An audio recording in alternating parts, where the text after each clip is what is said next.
Hi guys, glad to have you back. This is our last video. I'm sure you love hearing those words.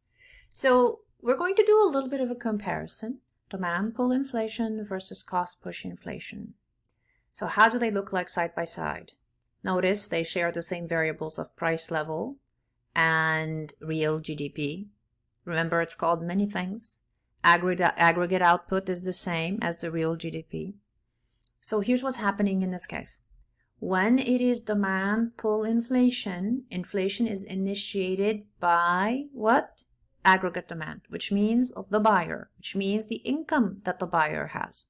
In this case, there's a rightward shift in the aggregate demand curve.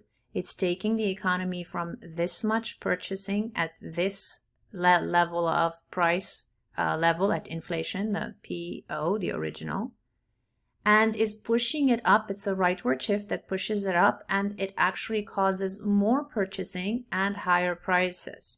So in this case, more employment, more income in people's wallets, therefore more spending, but too much so that it is fueling prices because the supply isn't catching up. You see how the aggregate supply is just sitting pretty?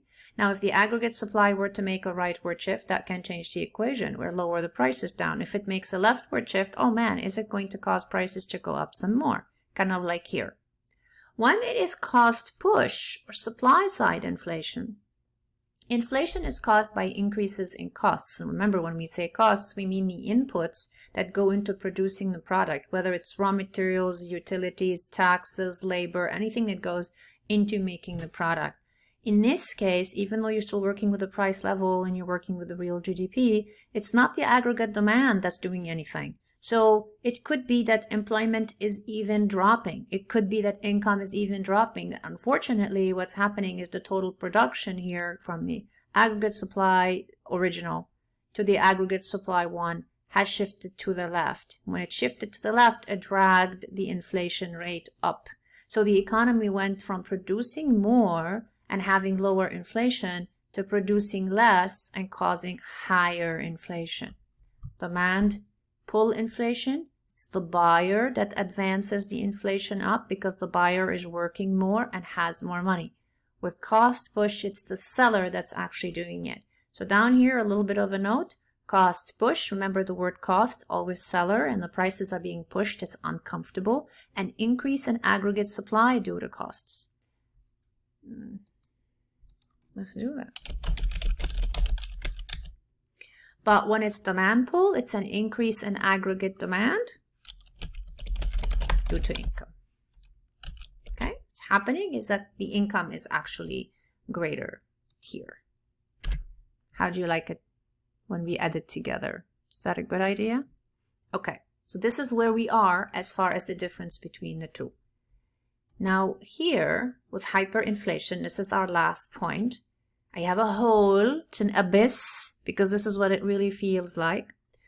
This is here a wheelbarrow of money to buy something very minimal. Is useless. It just absolutely has no value. All this money is probably buying a loaf of bread. It absolutely has no value.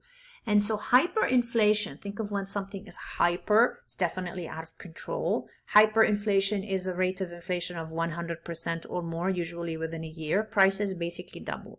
Imagine if in January, a gallon of milk is $4. In December, it's $8. Imagine in January, your rent is $2,100. Well, by December, it is $4,200. I mean, that is just insupportable. And that's crazy. It freaks people out and it really hurts them. So hyperinflation, examples of it would be Lebanon right now, Argentina right now, Yemen, Sudan, or South Sudan, or Zimbabwe. Those are countries, or Iran actually, are having really bad inflationary pressures inside their countries, so much so that it is actually hyperinflation. So I pulled up some information from Lebanon for you.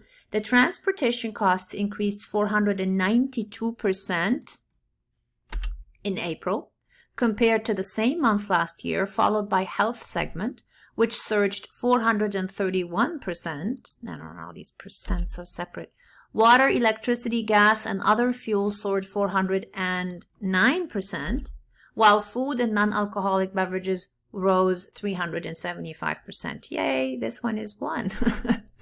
Okay, so the problem with this one is that clearly prices are spiraling out of control, and this is when people go from leading normal lives to leading very, very challenging existences. It can happen. It is not the case in the United States. May we never ever see anything like hyperinflation, but hyperinflation has made its rounds. It wreaked havoc in World War II for Germany. It has hit Brazil in the past. It has hit Turkey in the past. And Turkey today might not have hyperinflation, but it is at times facing prices in the 50, meaning instead of prices increasing by 100%, they're increasing 50% or 55%.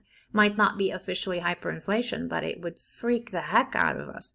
So as bad as we have it here, it's nowhere near as bad as it is in other nations. Thank you for being with me. Thank you for letting me kill you with all my examples. I look forward to our next chapter. In the meantime, you guys have a great day.